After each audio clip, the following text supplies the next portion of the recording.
If you're sitting in the United States or Europe right now, you've probably never used a Chinese app.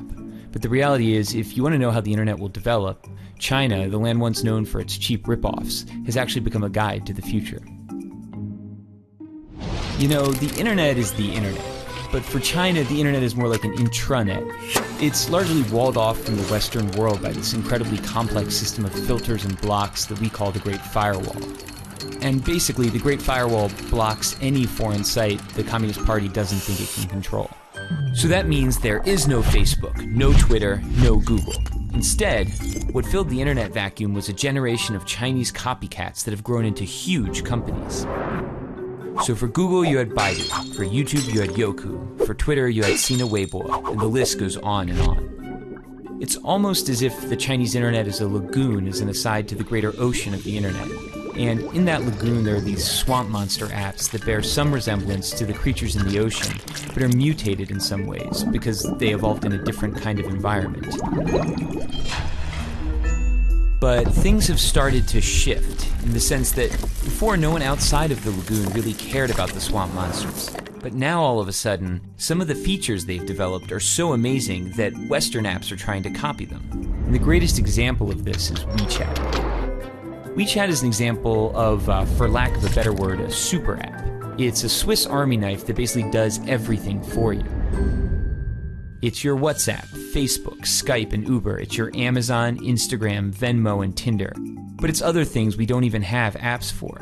There are hospitals that have built out whole appointment booking systems. There are investment services. There are even heat maps that show how crowded a place is, be it your favorite shopping mall or a popular tourist site. The list of services goes on basically forever. But it's not the variety of things you can do on WeChat that makes it so powerful. It's the fact that they're all in one app. So why does that matter?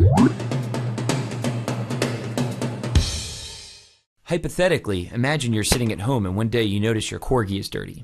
You open WeChat, hit a few buttons, and a few hours later a man shows up at your door with some shampoo and a big vacuum. Your dog gets cleaned and he looks great. You take a photo, you share it with your friends, and tag the dog cleaning business. You haven't left the app. Your friend who likes Hello Kitty and works a boring office job is slacking off at work and looking at WeChat. She sees the photo of your clean corgi. She decides she wants her poodle cleaned. She clicks the tag on your photo and orders the same service. Within seconds, the man with the big vacuum is on his way to her house. She pays him, and he's happy because he got paid instantly on WeChat. She starts chatting with you to thank you. Neither of you have left the app. While chatting, she tells you about a new hip noodle joint. She says, you have to come. It's a schlep, but you accept.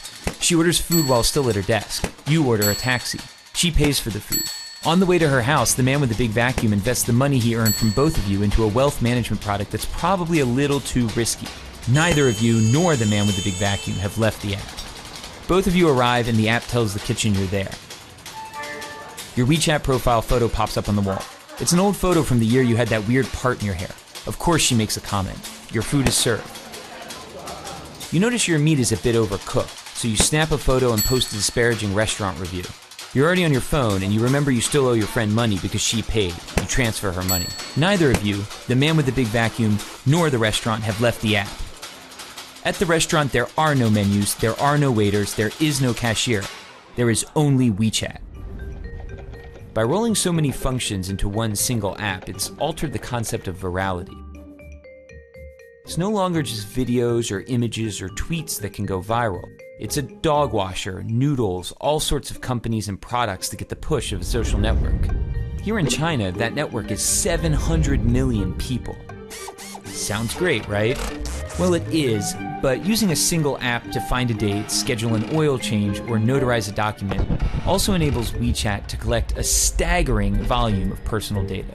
They know what you talk about, who you talk about it with, what you read, where you go, why you're going there, who's there, how you spend money when you're online, how you spend money when you're offline. The list goes on indefinitely. For advertisers, this is a miracle. It's the combined data of Facebook, Amazon, Google, and PayPal, all in one place. The problem is, all of the data is information Chinese companies are forced to share with the Chinese government, which has a long record of human rights violations and isn't exactly shy about stalking its citizens. So if you're not in China, why does this matter? It matters because we're starting to see a number of Western tech companies attempt to replicate super apps like WeChat. For the companies, it's incredibly powerful, and for you and me, it's a convenient and even transformative technology. But of course, it could also be problematic. Concentrating so much data in so few hands could lay the groundwork for an Orwellian world where companies and governments can track every single movement you make.